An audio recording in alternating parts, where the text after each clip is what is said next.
The Beit Hanoun wedge was a sliver of land around Beit Hanoun that the Israel Defense Forces captured during Operation Yoav in the final stage of the 1948 Arab-Israeli War. With this and other wedges, the Israelis hoped to divide various units in the Egyptian Army's expeditionary force in Palestine as part of Operation Yoav's plan. The battles around the wedge were fought on October 15 to 22, 1948. Creating the wedge involved the capture of a series of positions overlooking Beit Hanoun and eventually taking the village itself. The Israelis deployed a reinforced battalion from the Yiftach brigade for the operation, with another battalion in the reserve. On the first day, 8 outlying positions were captured with little resistance, and bridges surrounding Beit Hanoun were blown up. The Egyptians created a bypass to the west of the road and managed to evacuate the star. The Israelis captured Beit Hanoun on October 1920 and more outlying positions, which forced Egypt to move the forces through the sands between the road and the Mediterranean Sea. The Beit Hanoun wedge as a tactic was unsuccessful, because the objective of dividing the Egyptian expeditionary force was not achieved, but it accomplished other strategic goals in Operation Yoav. Background: the second truce of the 1948 Arab-Israeli War started on July 18, 1948, with an Israeli enclave in the Negev disconnected from the rest of the country. Military operations, including and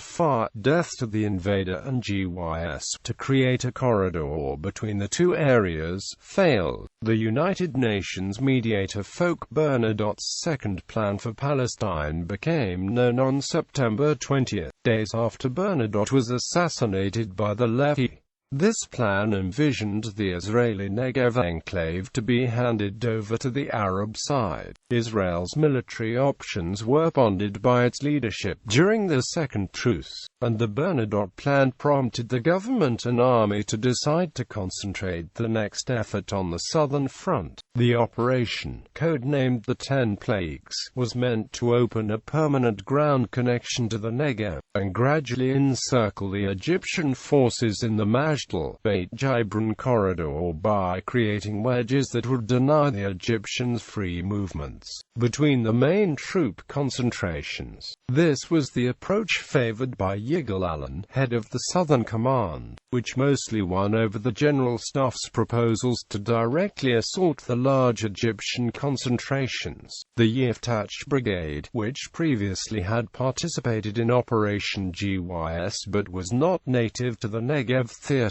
was an integral part of the operation, and already infiltrated the area in Operation Avak during the second truce. Forces from the 8th and 9th Brigades were also brought in to assist. Beit Hanoun was a Palestinian Arab village in southwestern Palestine, just northeast of Gaza, located on the coastal road. Its vicinity was selected as one of the 3 main wedge locations, the others being Kirbaim Asara, southeast of Iraq, Al-Manshia and Korkaba, creating the wedge. On the night of October 15, 1948, Israel sent a convoy to the Negev, hoping that the Egyptians would shoot at it and give the Israeli forces an excuse to start the operation. The forces for creating the 2 wedges set out. The Yiftach force consisted of 3 companies from the 3rd Battalion, 2 platoons from the 8th Battalion, 2 65mm cannon batteries,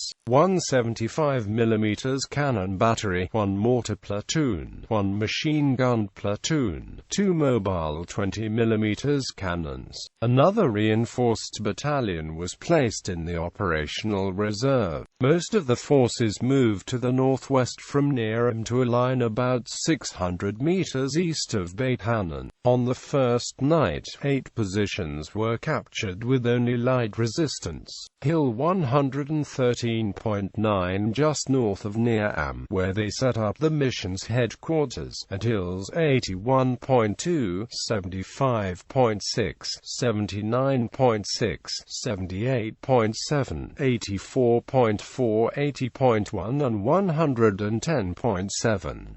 Meanwhile, a small contingent moved to the north and south of Beit Hanoun and blew up the road bridges around the village, above Wadi al-Halab to the south and Wadi al-Hassi. The railway bridge was rendered unusable.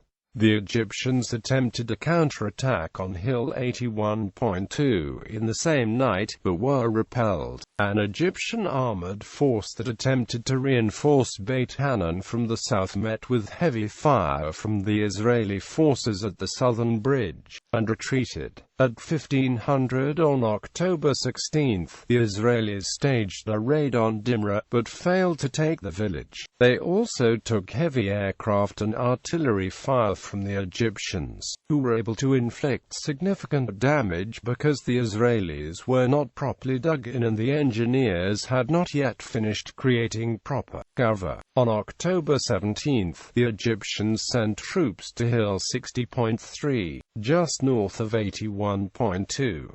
An Egyptian convoy going south from Ajdal at 8 o'clock was fired at by Yiftach, and started moving west of the main road. Some vehicles were hit, but the majority successfully avoiding the Israeli guns. At night, Yiftach took Hill 81, slightly closer to the road. On October 18, the Egyptians staged another attack on Israeli-held positions, this time 75.6 and 81. The day after that, they evacuated the divisional staff from Ajdal under a smokescreen and heavy air and artillery barrage, using the alternative path created by the previous convoys.